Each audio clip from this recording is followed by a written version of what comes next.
Hello hi dear friends. ഇന്നത്തെ ദിവസവും എനിക്ക് തിരക്കുള്ള ദിവസമാണ്. രാവിലത്തെ ബ്രേക്ക്ഫാസ്റ്റ് ഉണ്ടാക്കിയിട്ട് ഞാൻ പുറത്തേക്ക് പോവാണ്. ഇന്ന് രാജധാനി ഇൻസ്റ്റിറ്റ്യൂട്ട് ഓഫ് ഹോട്ടൽ മാനേജ്മെൻറ്റിൻ്റെ ഒരു ഫംഗ്ഷൻ ഉണ്ട്. അവർ ഒരു annual day celebration, food fest എല്ലാം കൂടി ഒരു ഭയങ്കര സംഭവമാണ്. എല്ലാ വർഷവും ഞാൻ പോകാറുണ്ട് ഈ സ്ഥലത്തുണ്ടെങ്കിൽ. അപ്പോൾ ഇൻവിറ്റേഷൻ ഉണ്ട്, അങ്ങനെ പോകാനായിട്ടുള്ള പ്ലാനാണ്. പക്ഷേ എന്തായാലും ബ്രേക്ക്ഫാസ്റ്റൊക്കെ ഉണ്ടാക്കി വെച്ച് കുറച്ച് കാര്യങ്ങളൊക്കെ ഉണ്ടാക്കിയിട്ടായിരിക്കും ഞാൻ പോകുന്നത്. ഉച്ചക്കലത്തേക്കുള്ള കാര്യമൊക്കെ ഒന്ന് അറേഞ്ച് ചെയ്തിട്ട് പോകുള്ളൂ. പക്ഷേ ഇപ്പോൾ എനിക്ക് എല്ലാം ഷൂട്ട് ചെയ്ത് കാണിക്കാൻ പറ്റില്ല. അതുകൊണ്ട് ഞാൻ വെച്ച് ബ്രേക്ക്ഫാസ്റ്റ് ഉണ്ടാക്കുന്ന എന്തായാലും കാണിക്കാം. അപ്പോൾ ബ്രേക്ക്ഫാസ്റ്റിന് ഇപ്പോൾ അപ്പം ആണെങ്കിലും നമ്മൾ ദോശ ഇഡ്ഡലിക്കാണെങ്കിലും നേരത്തെ തന്നെ ബാറ്റർ തയ്യാറാക്കി വെക്കണമല്ലോ, അരച്ചൊക്കെ. അപ്പോൾ അതുപോലെ ഇത് ഈസ്റ്റൊന്നും ചേർക്കാത്ത ഒരപ്പം എന്ന് വേണമെങ്കിൽ പറയാം, തേങ്ങ ചേർത്തിട്ടുള്ളൊരപ്പം. നമ്മളൊരു എന്താ പറയുക, കല്ലപ്പമൊക്കെ ചെയ്യുന്ന മോഡലിലാണ്. അപ്പോൾ ഈ ഒരു അപ്പത്തിന് എന്തൊക്കെയാണ് ഞാൻ ഉപയോഗിച്ചിരിക്കുന്നതെന്ന് ഞാൻ കാണിച്ചു തരാം. ഇതിലിപ്പോൾ ഒരു കപ്പ് പച്ചരി വെള്ളത്തിൽ കുതിർക്കാനായിട്ടിടും. പിന്നെ അത് കഴിഞ്ഞ് കുതിർന്ന് കഴിഞ്ഞാൽ ഇതൊരു അരക്കപ്പ് ചോറുണ്ട്. പിന്നെ അര മുതൽ 1/4 കപ്പ് വരെ തേങ്ങയാകാം, പ്രശ്നമില്ല. പിന്നെ അരക്കപ്പ് വെള്ള അവൽ. ഇത് ഞാൻ വെള്ളത്തിലിട്ടില്ല, ഇത് ആ അരയ്ക്കുന്ന സമയത്താണ് ഒന്ന് കുതിർക്കേണ്ടത്. എന്നിട്ട് അത് ഒരു 10 മിനിറ്റ് മുന്നേ വെള്ളം ഒഴിച്ച് വെച്ചാൽ മതി. ഇതെല്ലാം കൂടിയാണ് അരയ്ക്കുന്നത്. അതിൻ്റെ കൂട്ടത്തിൽ 1 ടേബിൾ സ്പൂൺ പഞ്ചസാരയും ഒരല്പം ഉപ്പും കൂടി ചേർത്തിട്ട് എല്ലാം കൂടി ഒന്ന് അരച്ച് കൈ കൊണ്ട് നന്നായിട്ടൊന്ന് മിക്സ് ചെയ്ത് വെച്ച് കഴിഞ്ഞാൽ ഒരു 8 മണിക്കൂർ 6 to 8 hours വെച്ച് കഴിഞ്ഞാൽ നല്ലതായിട്ടൊന്ന് ഫെർമെൻ്റായി റെഡിയായി വരും. അങ്ങനെ ഞാൻ ഇത് തലേദിവസം, അതായത് ഇന്നലെ രാത്രി അരച്ച് വെച്ചതാണ്. അത് കറക്റ്റായിട്ട് ഫെർമെൻ്റായിട്ടിരിക്കുന്നുണ്ട്. രാവിലെ നോക്കിക്കോളൂ. ഈസ്റ്റും സോഡാപ്പൊടി അങ്ങനെയുള്ളതൊന്നും ഞാനിതുവരെ ചേർത്തില്ല, നോക്കിക്കോളൂ. അത്യാവശ്യം ഇറ്റ്സ് എ ഫെർമെൻറ്റഡ് ബാറ്റർ, കാണുമ്പോൾ അറിയാമല്ലോ. ഇനി ഇത് നമുക്ക് അപ്പം ഉണ്ടാക്കാനായിട്ട് ഉപയോഗിക്കാം. ഇതിലാവശ്യത്തിന് വെള്ളം എത്രയെങ്കിലും വേണമെങ്കിൽ അത് ഒഴിച്ചിട്ട് ഇതിൽ കുറച്ച് ഉപ്പിട്ടിട്ടുണ്ട്, മധുരവും 1 ടേബിൾ സ്പൂൺ പഞ്ചസാര. ഇനി വേണമെങ്കിൽ എക്സ്ട്രാ പഞ്ചസാരയും ഉപ്പും ഒക്കെ വേണമെങ്കിലും ചേർക്കാം. ഒരല്പം ഉപ്പിൻ്റെ കുറവുണ്ട്, അത് കൂടി ചേർക്കുന്നു. മധുരം വേണമെങ്കിൽ 1 ടേബിൾ സ്പൂണും കൂടി പഞ്ചസാര ചേർക്കാം കേട്ടോ, പക്ഷെ ഞാൻ ചേർക്കുന്നില്ല, വേണമെങ്കിൽ ആകാം. സോ നല്ല ഫെർമെൻറ്റഡ് ബാറ്റർ ഒരു 8 hours ഇരിക്കുമ്പോൾ നല്ലതായിട്ട് ഇങ്ങനെ വരും.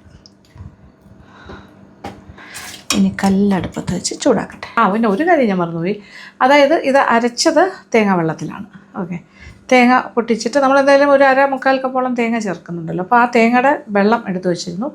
ആ വെള്ളത്തിലാണ് അപ്പം തന്നെ, അതായത് എടുത്തു വെച്ചിരുന്നു വെച്ചാൽ ഫെർമെൻറ്റ് ചെയ്യാനൊന്നും വെച്ചില്ല, ഫ്രഷ് ആയിട്ടുള്ള കോക്കനട്ട് വാട്ടറും കൂടി ഒഴിച്ചിട്ട് വെള്ളത്തിന് പകരം മാക്സിമം അത് ഒഴിച്ചിട്ടാണ് അരച്ചത്.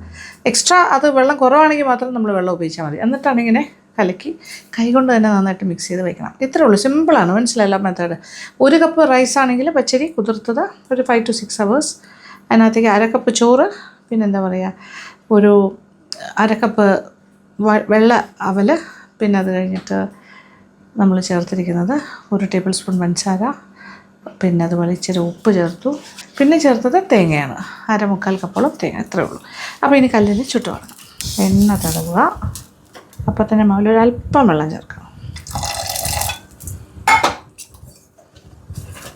നമ്മൾ ഇത് പാലപ്പം അല്ല ഉണ്ടാക്കുന്നത്, ഇത് കല്ലപ്പം പോലെയാണ് ചെയ്യുന്നത്. പൊടി ഒഴിച്ചാൽ ഇങ്ങനെ ഒന്ന് ചെറുതായിട്ട് സ്പ്രെഡ് ചെയ്തിട്ട് അവിടെ നിൽക്കണം.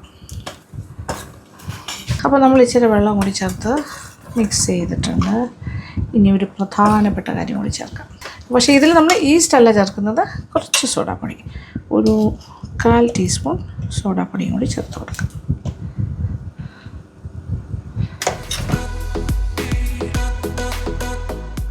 സോഡാപ്പൊടി ചേരുമ്പോൾ അത് ഇതിൽ പ്രവർത്തിച്ച് തുടങ്ങും. അപ്പോൾ സോഡാപ്പൊടി ചേർത്ത് കഴിഞ്ഞിട്ട് ഇത് കുറച്ചുകൂടി ഒന്ന് ഫ്ലഫി ആയിട്ടുണ്ട്. ഒരു 1/4 ടീസ്പൂൺ മതി കേട്ടോ, ഒരുപാടൊന്നും ആവരുത്. ഒരുപാടായാൽ കളറ് മാറും, ഒരു യെല്ലോ കളറിലേക്ക് പോകും. ഇത് പെർഫെക്റ്റായിട്ട് കിട്ടും. ഇത് പക്ഷേ ചേർത്തിട്ടൊരു 5-10 മിനിറ്റ് ഒന്ന് വെയിറ്റ് ചെയ്തിട്ട് ഉണ്ടാക്കി തുടങ്ങുന്നതായിരിക്കും കൂടുതൽ നല്ലത്. ഇതിപ്പോൾ കുറച്ച് ഫ്ലഫി ആവുന്നുണ്ടോ.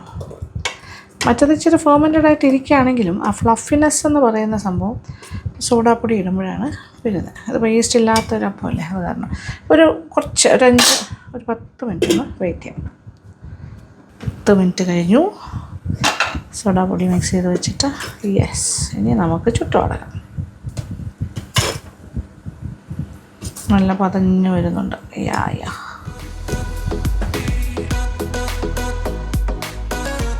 നല്ല ചൂടായി കല്ല്.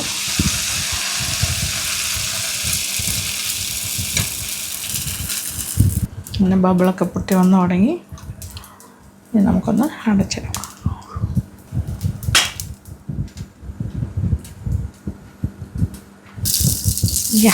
നമ്മുടെ ഫസ്റ്റ് അപ്പം ഇസ് റെഡി.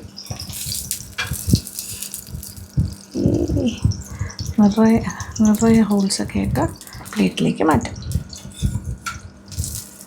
ഇനി വീണ്ടും മാവ് ഒഴിച്ചു കൊടുക്കാം. ഈ ഒരു പ്രോസസ്സ് ഇങ്ങനെ തുടർന്നുകൊണ്ടേയിരിക്കും.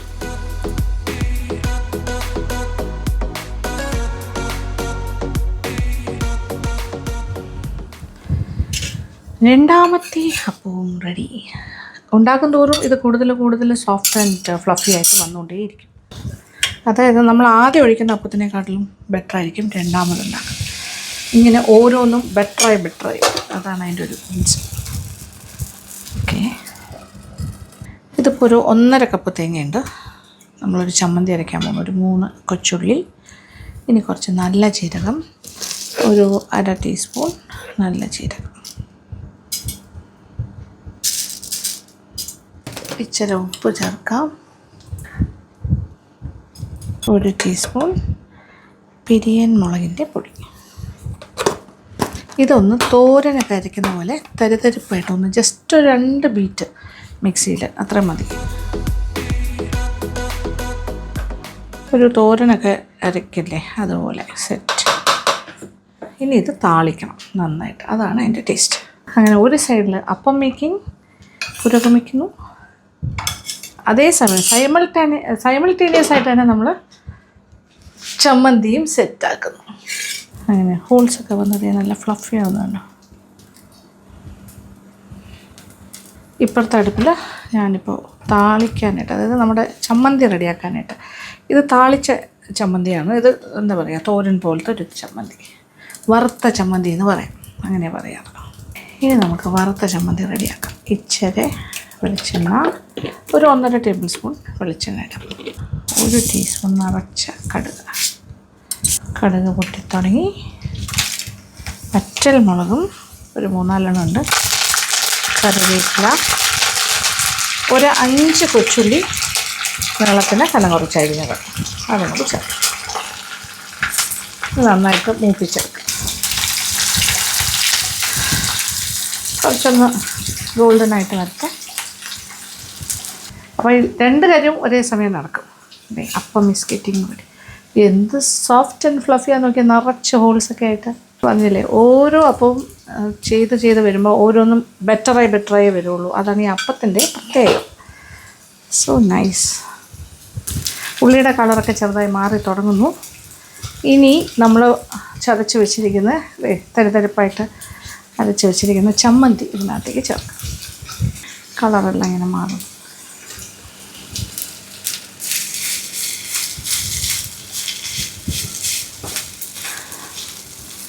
നമ്മൾ ഓരോ ടീസ്പൂൺ മുളക് പൊടിയാണ് ചേർത്തിരിക്കുന്നത്. അതിൽ കൂടുതൽ എരിവ് വേണമെന്നുണ്ടെങ്കിൽ 1.5 ടീസ്പൂണോ ഒക്കെ ചേർക്കാം. പച്ചമുളക് അങ്ങനെയൊന്നും ഇല്ലല്ലോ, ഇത് മാത്രമേ ഉള്ളൂ. ഈ ഒരു എരിവ് മാത്രമേ ഉണ്ടാവുള്ളൂ. ജീരകത്തിൻ്റെ ഒരു ടേസ്റ്റ് ഉണ്ടാവും, കൊച്ചുള്ളിയുടെ ടേസ്റ്റ് ഉണ്ടാവും. ഇത് നന്നായിട്ടൊന്ന് ഇതിലിട്ടിട്ട് ആ പച്ചച്ചുവയെല്ലാം മാറ്റി ഒന്ന് തോർത്തിയെടുക്കാം. മുരിച്ചെടുക്കുക എന്നൊക്കെ പറയില്ലേ, അതുപോലെ. ഉപ്പൊക്കെ നോക്കിയിട്ട് പോരെങ്കിൽ ഈ സ്റ്റേജിൽ ചേർക്കാം. ഭയങ്കര ടേസ്റ്റാട്ടോ ഇങ്ങനെ ചെയ്യുമ്പോൾ. It's A very tasty yummy dish. അപ്പത്തിൻ്റെ ബെസ്റ്റ് കോംബോയാണ്. കുറച്ചൊന്ന് മുരിയണം, എന്നാലാണ് ആ ടേസ്റ്റ് വരുന്നത്. കറക്റ്റ് പച്ചച്ചുവയെല്ലാം മാറി, തേങ്ങയുടെ ഒരു പച്ചച്ചുവ ഒന്നും ഉണ്ടാവാൻ പാടില്ല.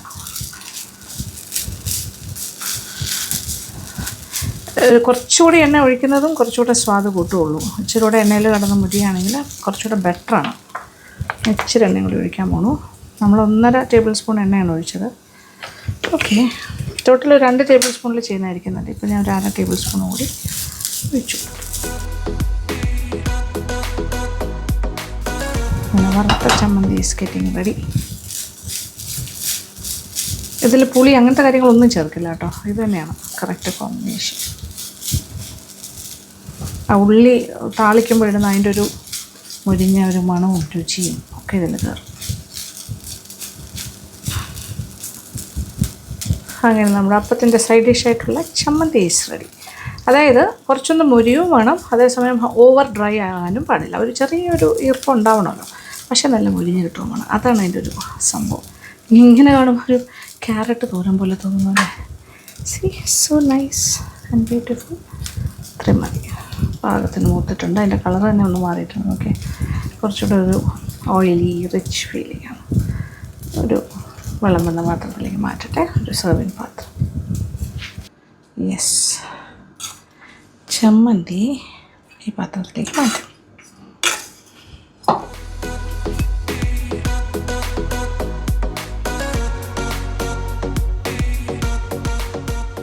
അങ്ങനെ നല്ല സോഫ്റ്റ് ആൻഡ് ഫ്ലഫി. നോക്കിയേ, അപ്പം മിസ് റെഡി. ചൂടായിട്ട് കഴിച്ചാൽ ഏറ്റവും ബെസ്റ്റാണ്. ഒരു അളവ് പറയുകയാണെങ്കിൽ ഈ ഒരു അളവിൽ നിന്നും 1 കപ്പ് റൈസിലാണ് ഞാൻ മാവ് ഉണ്ടാക്കിയത്. 10 എണ്ണം കിട്ടി.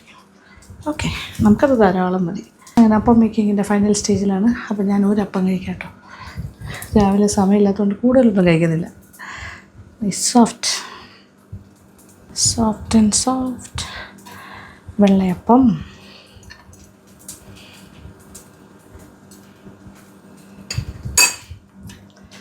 ഇതാണ് കഴിക്കാൻ പോണത്.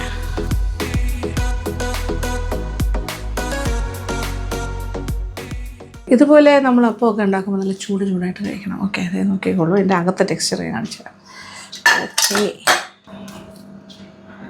സോ ഫ്ലഫി, നല്ല സ്പോഞ്ചിയാണ്. കഴിക്കുന്നതെന്ന് പറഞ്ഞാൽ ഇങ്ങനെ ചമ്മന്തി വയ്ക്കണം, കഴിക്കണം. നല്ല കോമ്പിനേഷൻ.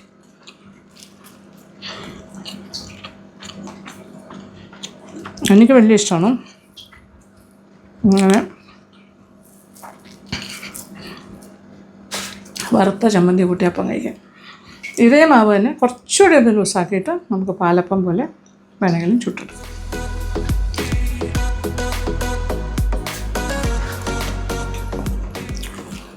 അടിപൊളി. ഓക്കെ, ഞാനിനി കഴിച്ച് തീർത്തിട്ട് ഇനി ഡ്രസ്സ് ചെയ്തൊക്കെ പുറത്ത് പോകണ്ടേ. കുറച്ച് ജോലിയും കൂടി ഉണ്ട് അത് കഴിഞ്ഞിട്ട്. അങ്ങനെ ബ്രേക്ക്ഫാസ്റ്റൊക്കെ പെട്ടെന്ന് കഴിഞ്ഞു. ഞാൻ ഡ്രസ്സൊക്കെ ചെയ്തു, ഒന്ന് ഒരുങ്ങിയൊക്കെ ഇറങ്ങിയിട്ടുണ്ട്. ഒരു ഫംഗ്ഷൻ അറ്റൻഡ് ചെയ്യാൻ പോകുന്നതല്ലേ, അപ്പോൾ ഇനിയിപ്പോൾ നേരെ ആറ്റിങ്ങൽ ഭാഗത്തേക്കാണ് പോകുന്നത്. ഒട്ടും തന്നെ സമയം കളയാനില്ല, എത്രയും പെട്ടെന്ന് അവിടെ എത്തണം. ഞാൻ ഓൾറെഡി പറഞ്ഞു കഴിഞ്ഞു, നമ്മൾ Rajdhani institute of hotel management and catering technology അവരുടെ സ്റ്റുഡൻസിൻ്റെ ഒരു വലിയ ഇവൻറ്റ് നടക്കുകയാണ്. ഒരു ഫുഡ് ഫെസ്റ്റാണ്, പക്ഷേ ഇതൊരു സാധാരണ ഫുഡ് ഫെസ്റ്റ് അല്ല കേട്ടോ. ഒരു വലിയ ഗ്രാൻഡ് ആയിട്ടുള്ള ദ ഗ്രാൻഡ് കിച്ചൺ കാർണിവൽ എന്ന് തന്നെയാണ് അതിൻ്റെ പേര് പോലും. അത്രയും വലിയൊരു ഗംഭീര പരിപാടിയാണ്. അപ്പോൾ അതിൻ്റെ ചീഫ് ഗസ്റ്റായിട്ടാണ് പോയിക്കൊണ്ടിരിക്കുന്നത്. അപ്പോൾ ഇനോഗ്രലിന് മുന്നേ അവിടെ എത്തണമല്ലോ, സ്വാഭാവികമാണത്. എല്ലാവരും അല്ലെങ്കിൽ വെയിറ്റ് ചെയ്യേണ്ടി വരും, വളരെ മോശമാണ്. അങ്ങനെ നമ്മളൊരു സ്ഥലത്ത് എത്താം എന്ന് പറഞ്ഞിട്ട് സമയത്തിന് എത്താതിരിക്കുക.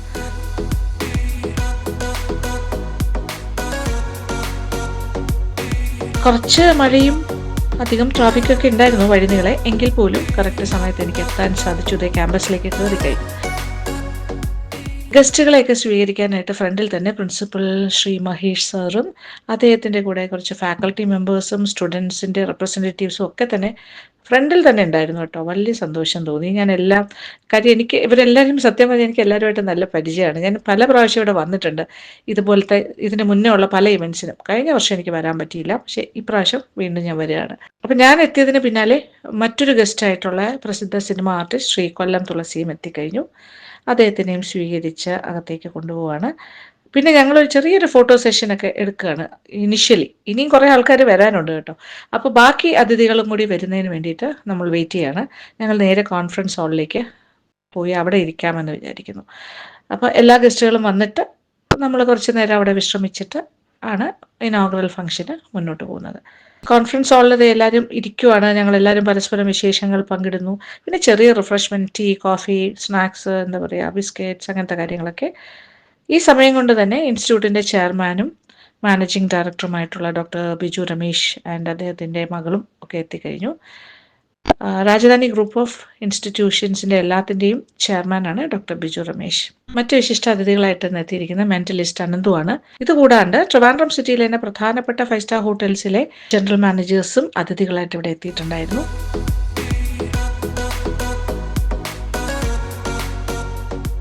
അപ്പോൾ ഏകദേശം ഇനോഗ്രൽ ഫംഗ്ഷന് സമയമായി തുടങ്ങി. ഞങ്ങളെല്ലാവരും തന്നെ ഫംഗ്ഷൻ നടക്കുന്ന ഹാളിലേക്ക് പോകാനായിട്ട് ഇറങ്ങി. ഇപ്രാവശ്യത്തെ ഫുഡ് ഫെസ്റ്റ് എന്ന് പറഞ്ഞാൽ ദ ഗ്രാൻഡ് കിച്ചൺ കാർണിവൽ എന്നാണ് പേരിട്ടിരിക്കുന്നത്. ഈ ഒരു ഫുഡ് ഫെസ്റ്റ് ഗംഭീരവും അവിസ്മരണീയവുമാക്കാനായിട്ട് ഇതിൻ്റെ പിന്നിൽ പ്രവർത്തിച്ചിരിക്കുന്ന സ്റ്റുഡൻസും അധ്യാപകരും ഇവരെല്ലാം നയിക്കുന്ന പ്രിൻസിപ്പളും പിന്നെ മാനേജ്മെൻറ്റും എല്ലാവരും തന്നെ പുതിയ പുതിയ ആശയങ്ങളും ഒക്കെ ആയിട്ട് ഭയങ്കര രസകരമായിട്ടാണ് ഇത് ഓർഗനൈസ് ചെയ്തിരിക്കുന്നത്. കാര്യം അത് ഇപ്പം നടന്നുകൊണ്ടിരിക്കുമ്പോൾ തന്നെ എനിക്കത് മനസ്സിലാകുന്നുണ്ട്. കാര്യം നമ്മളെ സ്വീകരിക്കാനായിട്ട് ഹാളിൻ്റെ വെളിയിലായിട്ട് തന്നെ ഒട്ടകവും കുതിരയുമൊക്കെ സന്നിധരായിരുന്നു. ആൾക്കൂട്ടത്തെയൊക്കെ കണ്ടതുകൊണ്ടാണ് തോന്നുന്നു കുതിര കുറച്ച് എക്സൈറ്റഡ് ആയി പോയോ എന്നെനിക്കൊരു സംശയം. അവൻ ഇച്ചിരി കൈയും കാലൊക്കെ ഇങ്ങനെ പൊക്കി ചാടുന്നുണ്ടായിരുന്നു. എന്തായാലും പ്രോഗ്രാം നടക്കുന്ന വേദിയിലേക്ക് ഞങ്ങൾ അടുത്തുകൊണ്ടിരിക്കുകയാണ്. ഹാളെന്ന് പറഞ്ഞാൽ ഹാള് വളരെ വിപുലമായ രീതിയിൽ വലിയൊരു ഹാളാണ്. നല്ല രീതിയിലാണ് അവരത് സജ്ജീകരിച്ചിരിക്കുന്നത്. ഇതിനകത്തെ ലൈറ്റ് പാറ്റേൺ പോലും ലൈറ്റ്സ് ഉള്ളിലെ ലൈറ്റ്സിൻ്റെയൊക്കെ ക്രമീകരണങ്ങളൊക്കെ തന്നെയും ഒരു കാർണിവൽ മൂഡ് ക്രിയേറ്റ് ചെയ്യുന്ന രീതിയിലാണ്. കുറച്ച് ഡിം ലൈറ്റ്സും ഭയങ്കര ഫ്ലാഷ് ലൈറ്റ്സും ഡിം ലൈറ്റ്സും ഈ രംഗസജ്ജീകരണങ്ങൾ എന്നൊക്കെ നമ്മൾ പറയില്ല, അതുപോലെ മാറി മാറി വരുന്നൊരു ലൈറ്റ് സജ്ജീകരണങ്ങളൊക്കെ അവിടെ കാണാൻ സാധിക്കുന്നുണ്ട്. ശരിക്കും ഒരു ഫെസ്റ്റിവിറ്റി ഓരോ കാർണിവൽ മൂഡ് തന്നെയാണ്. പക്ഷെ നമുക്ക് ക്യാമറയിൽ ഈ ചിത്രങ്ങളൊക്കെ പകർത്തുമ്പോൾ ഈ ലൈറ്റ് ഈ വിഷ്വൽ ഇഫക്റ്റ് കുറച്ച് ഡിഫിക്കൽട്ട് ആയിരിക്കും. നിങ്ങൾക്ക് ഇത് കാണുമ്പോൾ തന്നെ മനസ്സിലാവും, അത്രയും ക്ലാരിറ്റി ഉണ്ടാവില്ല. കാര്യം പക്ഷെ നേരിട്ട് കാണുമ്പോൾ ഈ ലൈറ്റ്സ് ഭയങ്കര രസകരമാണ്. പക്ഷെ ക്യാമറയിൽ വരുമ്പോൾ അത് കുറച്ച് നമുക്കൊരു ഡള്ളായിട്ടേ തോന്നുള്ളൂ, ഒരു പ്രകാശം കുറഞ്ഞതുപോലെ. അപ്പോൾ നിലവിളക്ക് കത്തിച്ചുകൊണ്ട് തന്നെ നമ്മൾ ആ ഒരു ഇനോഗ്രൽ ഫംഗ്ഷൻ ഒഫീഷ്യലി ചെയ്തിരിക്കുവാണ്.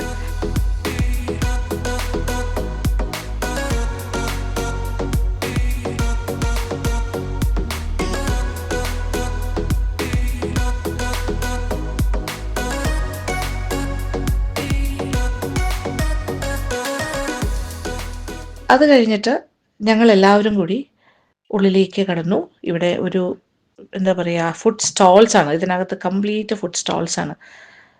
അപ്പോൾ ആ ഫുഡ് സ്റ്റോൾസിൻ്റെ ഒരു ഇനോഗ്രേഷൻ എന്നുള്ള നിലയ്ക്ക് നാടമുറിച്ച ഗ്രാൻഡ് കിച്ചൺ കാർണിവൽ അതും കഴിഞ്ഞു, അതിൻ്റെ ഒരു ഫോർമൽ ഇനോഗ്രേഷൻ. അപ്പോൾ ഫുഡ് ഫെസ്റ്റിനെ ഒഫീഷ്യലി നമ്മൾ ഇനോഗ്രേറ്റ് ചെയ്ത് കഴിഞ്ഞിരിക്കുകയാണ്. മറ്റൊരു സിനി ആർട്ടിസ്റ്റ് ആയിട്ടുള്ള ശ്രീമതി അഞ്ജു നായരാണ്. എനിക്ക് തോന്നുന്നു 1 വർഷത്തിന് മുന്നേ ഉള്ള ഇതുപോലെ ഒരു ഫംഗ്ഷന് ഞാനിവിടെ വന്നപ്പോൾ അന്നും അഞ്ജു ഇവിടെ ഉണ്ടായിരുന്നു. അഞ്ജുവിനെ എനിക്ക് നേരത്തെ തന്നെ പരിചയമുണ്ട് കേട്ടോ. അപ്പോൾ ഞങ്ങൾ വീണ്ടും ഇവിടെ കാണുമ്പോൾ ഒരു സന്തോഷമാണ്. ഇന്നത്തെ വിശിഷ്ടാതിഥികൾ എല്ലാവരും കൂടി തന്നെ എല്ലാ ഫുഡ് സ്റ്റോൾസും കണ്ട് നടന്ന് നോക്കി എല്ലാം ശരിക്കും പറഞ്ഞാൽ വളരെയധികം അപ്രീഷിയേറ്റ് ചെയ്യേണ്ട കാര്യങ്ങളാണ്. ഈ ഫുഡ് സ്റ്റോൾസ് എല്ലാം കണ്ടു കഴിയുമ്പോൾ ഇതൊക്കെ കുട്ടികളാണ് നടത്തുന്നതെന്ന് അറിയുമ്പോഴാണ് നമുക്ക് അതിശയം തോന്നുന്നത്. സ്റ്റുഡൻസ് ആണ് അവരെല്ലാവരും തന്നെ hotel management and catering technology പഠിക്കുന്ന സ്റ്റുഡൻസ് ആണ്. ഓഫ് കോഴ്സ് അത് അവരുടെ ഒരു മേഖലയാണ്, അവരുടെ ഒരു ഫീൽഡാണ്. എന്നാൽ പോലും അവരിവിടെ ഇപ്പോൾ ഡിസ്പ്ലേ ചെയ്തിരിക്കുന്ന വിഭവങ്ങളാണെങ്കിലും ഓരോ ബാച്ചിൻ്റെയും പല പല സെമസ്റ്റേഴ്സിലെയും സ്റ്റുഡൻസിൻ്റെ ഡിഫറെൻറ്റ് തീംസാണ്. വ്യത്യസ്തമായ പലതരം തീംസ് ഉണ്ട്. ഇവിടെ നാടൻ ഐറ്റംസ്, അറബിക്ക്, പിന്നെ നമുക്ക് ചിന്തിക്കാൻ പറ്റുന്ന എല്ലാ ടൈപ്പ് ഓഫ് ഫുഡും ഇവിടെയുണ്ട്. പിന്നെ കുലുക്കി സർബത്തിൻ്റെയൊക്കെ മാത്രം വേറൊരു ഏരിയ, മോക്ടെയിൽസിൻ്റെ ഒരു counter, mocktails and juices, desserts and പേസ്ട്രീസിന് മറ്റൊരു കൗണ്ടർ. ഇങ്ങനെ നമുക്ക് പറഞ്ഞറിയിക്കാൻ പറ്റില്ല. നമ്മൾ എന്താഗ്രഹിക്കുന്നു ആ കാര്യങ്ങളെല്ലാം തന്നെ ഇവിടെ ഇപ്പോൾ ലഭ്യമാണ്. ഒന്നും പറയണ്ട, അത്രയ്ക്ക് എക്സലൻ്റ് ആണ് ഇവരിവിടെ കാണിച്ചിരിക്കുന്ന ഈ ഒരു വർക്ക്. ഓരോ സ്റ്റോൾസും കുട്ടികൾ തന്നെയാണ് ഇതിൻ്റെ പ്ലാനിങ്ങും എക്സിക്യൂഷനും എല്ലാം അവർ തന്നെയാണ് ഇതിൻ്റെ പിന്നിലെ ശക്തി. അപ്പോൾ excellent work, hats off to the students and also സ്റ്റുഡൻസിൻ്റെ പിന്നിൽ പ്രവർത്തിച്ചിരിക്കുന്ന അവരുടെ ഫാക്കൽറ്റി മെമ്പേഴ്സും സപ്പോർട്ട് ചെയ്യുന്ന അധ്യാപകരും പ്രിൻസിപ്പളും മാനേജ്മെൻറ്റും എല്ലാവരും. എന്തായാലും ഇവർ ഈ ചെയ്യുന്ന പ്രവൃത്തി എന്ന് പറയുമ്പോൾ ഈ ഒരു ഫുഡ് സ്റ്റോൾസിൽ നിന്നും ഭക്ഷണം വാങ്ങി കഴിക്കുമ്പോൾ കിട്ടുന്ന പൈസയിൽ നിന്നും, അതായത് ഇതൊരു സെയിലാണല്ലോ, ഇതിൽ നിന്നും കിട്ടുന്ന ലാഭത്തിൻ്റെ ഒരു പ്രധാന പങ്ക് ചാരിറ്റിക്ക് വേണ്ടിയിട്ടാണ് ഇവർ ഉപയോഗിക്കാൻ പോകുന്നത്. അതും ഒരു നല്ല കാര്യം തന്നെയാണ്, നല്ല മെസ്സേജാണ് സൊസൈറ്റിക്ക് കുട്ടികൾ ഇങ്ങനെ കൺവേ ചെയ്യുന്നത്. മാത്രമല്ല ഇത്തരം ഇവൻറ്റ്സ് കണ്ടക്ട് ചെയ്യുമ്പോൾ ഇങ്ങനെ ഹോട്ടൽ മാനേജ്മെൻറ്റ് കേറ്ററിംഗ് ടെക്നോളജി പഠിക്കുന്ന സ്റ്റുഡൻസിന് അതൊരു പ്രാക്ടിക്കൽ എക്സ്പീരിയൻസും കൂടിയാണ്, നല്ലൊരു എക്സ്പോഷറും കൂടിയാണ്. അവരിനി ഭാവിയിൽ ചെയ്യാൻ പോണ കാര്യങ്ങളിലേക്കൊരു ഫസ്റ്റ് സ്റ്റെപ്പാണ്. ആ ഫസ്റ്റ് കാൽവയ്പ് എന്നൊക്കെ നമ്മൾ പറയില്ലേ. അതുകൊണ്ട് തന്നെ നമ്മൾ ശരിക്കും അപ്രീഷിയേറ്റ് ചെയ്യണം ഇവരെ ഈ രീതിയിൽ സജ്ജരാക്കിയ ഇവിടുത്തെ ഫാക്കൽറ്റി മെമ്പേഴ്സും പ്രിൻസിപ്പളും പിന്നെ അതുപോലെ ഈ മാനേജ്മെൻറ്റും ഇതൊക്കെ പ്രോത്സാഹിപ്പിക്കുന്നത്. അപ്പോൾ ഇതൊരു ഭയങ്കര കുട്ടികൾക്ക് ഏറ്റവും ഗുണമുള്ളൊരു കാര്യമാണ് ഇങ്ങനെയുള്ള ഫുഡ് ഫെസ്റ്റുകൾ.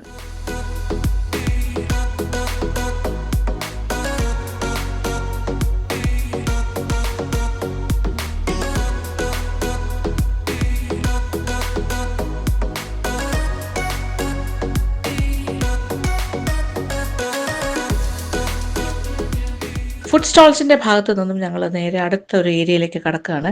ഇതൊരു സ്പെഷ്യൽ ഏരിയ ആണ് കേട്ടോ. കഴിഞ്ഞ പ്രാവശ്യം ഒന്നും ഇതില്ലായിരുന്നു. ഇപ്രാവശ്യത്തെ മറ്റൊരു സ്പെഷ്യാലിറ്റിയാണ് ഇവിടുത്തെ പെറ്റ് ഷോ. ഈ ഒരു പെറ്റ് ഷോയുടെ ഒരു എൻക്ലോഷർ നാടമുറിച്ച് ഇനോഗ്രേറ്റ് ചെയ്തിരിക്കുന്നത് ഹോട്ടൽ ഓബേ താമരയുടെ GM ആണ്. എന്തായാലും അതിൻ്റെ ഒരു ഫോർമൽ ഇനോഗ്രേഷൻ കഴിഞ്ഞ് ഞങ്ങൾ ആ പെറ്റ് ഷോയുടെ ഭാഗത്തേക്ക് കയറി. ഇതൊരു പെറ്റിംഗ് സൂ പോലെയാണ്. നിറയെ ക്യൂട്ടായിട്ടുള്ള ആനിമൽസ് ആൻഡ് ബേർഡ്സ് ആണ് കേട്ടോ. അതിൻ്റെ ഒരു ഫുൾ ഡിസ്പ്ലേ തന്നെ ഇവിടെ ഉണ്ടായിരുന്നു. നമുക്ക് അവരെ പെറ്റ് ചെയ്യാൻ പറ്റുന്ന ഒരു പെറ്റിംഗ് സൂ എന്നൊക്കെ പറയില്ല, അതുപോലെ നമ്മൾക്ക് അതിനെ എല്ലാം കയ്യിലെടുത്ത് താലോലിക്കാം, ഓമനിക്കാം, നമ്മുടെ തോളത്ത് കയറിയിരിക്കും, നമ്മുടെ തലയിൽ കയറിയിരിക്കുന്ന ബേർഡ്സ് ഉണ്ടാകും. അങ്ങനെ ഭയങ്കര രസമാണ്. പിന്നെ സ്നേക്സ് ഉണ്ട്, പെറ്റിംഗ് സ്നേക്സ്. എനിക്ക് പക്ഷേ സ്നേക്കിനെ ഒന്നും പിടിക്കാനുള്ള ധൈര്യമൊന്നുമില്ല.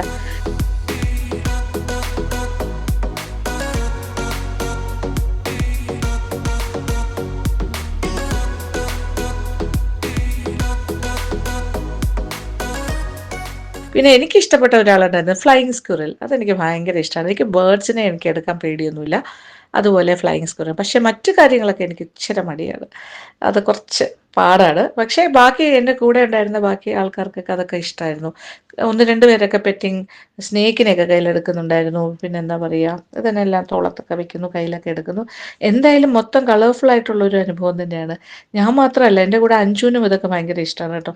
നമ്മുടെ ദേഹത്തൊക്കെ ബേർഡ് കയറിയിരിക്കുന്നുണ്ടായിരുന്നു. ബേർഡിനെയൊക്കെ ഇങ്ങനെ എടുത്തിട്ട് അയ്യോ എന്താ പറയുക, ഭയങ്കര ക്യൂട്ട്, മനസ്സിന് ഒരുപാട് സന്തോഷം തോന്നുന്ന ഒരു അനുഭവം തന്നെയാണ്.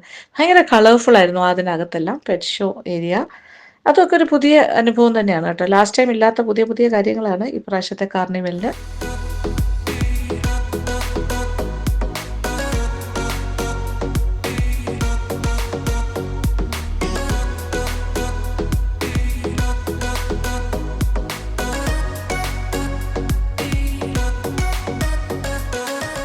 ആ പെറ്റ് ഷോ ഭാഗത്തുനിന്ന് വീണ്ടും നമ്മൾ ഓഡിറ്റോറിയത്തിൻ്റെ ഭാഗത്തേക്ക് പോകണു. ഈ പെറ്റ് ഷോ കഴിഞ്ഞിട്ട് അത് കഴിഞ്ഞിട്ടാണ് ഈ ഫുഡ് സ്റ്റോൾസ്. അത് കഴിഞ്ഞാണ് ഓഡിറ്റോറിയത്തിൽ ആൾക്കാരൊക്കെ ഇരിക്കുന്നത്, സ്റ്റുഡൻസും ഓഡിയൻസും ഒക്കെ. അപ്പോൾ ഒഫീഷ്യൽ പ്രോഗ്രാം ഓൾറെഡി അവിടെ സ്റ്റേജിൽ ആരംഭിച്ചു കഴിഞ്ഞു. അതായത് സ്റ്റുഡൻസ് തന്നെ അവതരിപ്പിച്ച് മനോഹരമായൊരു സ്വാഗത നൃത്തം.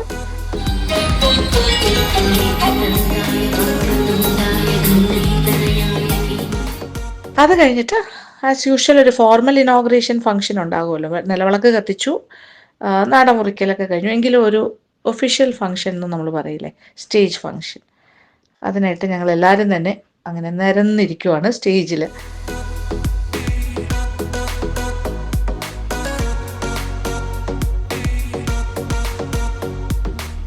എനിക്ക് പൊന്നാടയും മെമൻറ്റോയും ഒക്കെ നൽകി ഒരു ആദരം. അത് കഴിഞ്ഞിട്ട് ഒരു ചെറിയ ഇനോഗ്രൽ സ്പീച്ച്.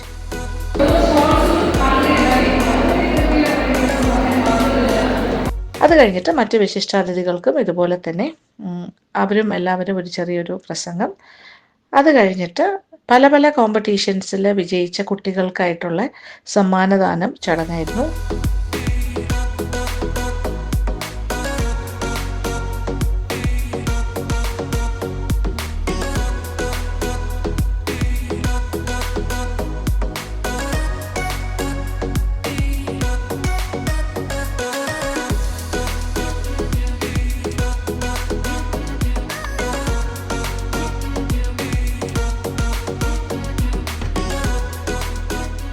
അപ്പോൾ ഫോർമൽ ഫംഗ്ഷനും അവസാനിച്ചു കഴിഞ്ഞു.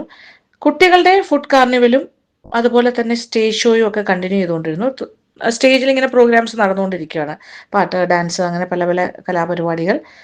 പിന്നെ ഫുഡ് കാർണിവലിൻ്റെ ഭാഗത്ത് സ്റ്റോൾസ് ഒക്കെ വളരെ സജീവമായിട്ട് ആ പരിപാടി അങ്ങനെ നടന്നുകൊണ്ടിരിക്കുന്നു.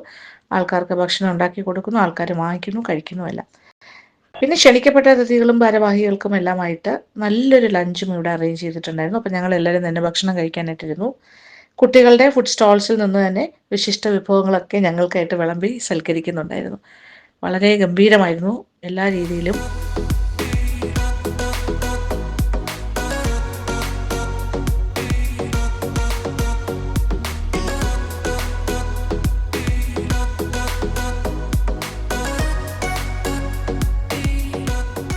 അങ്ങനെ ഫുഡെല്ലാം നന്നായിട്ട് ആസ്വദിച്ച് ഈ പ്രോഗ്രാം മൊത്തത്തിൽ മനസ്സുകൊണ്ട് ഇഷ്ടപ്പെട്ട് എല്ലാവരോടും യാത്രയൊക്കെ പറഞ്ഞ് അങ്ങനെ തിരിച്ച് ഞാൻ വീട്ടിലേക്ക്. മനോഹരമായൊരു ദിവസം എല്ലാ രീതിയിലും. എന്തായാലും വളരെ സന്തോഷം. അപ്പോൾ ഈ വീഡിയോ നിങ്ങൾക്ക് ഇഷ്ടപ്പെട്ടാണെന്ന് വിചാരിക്കട്ടെ. അപ്പോൾ thank you so much. Thank you for watching and keep on watching Lakshmi Nair vlogs. Love you all.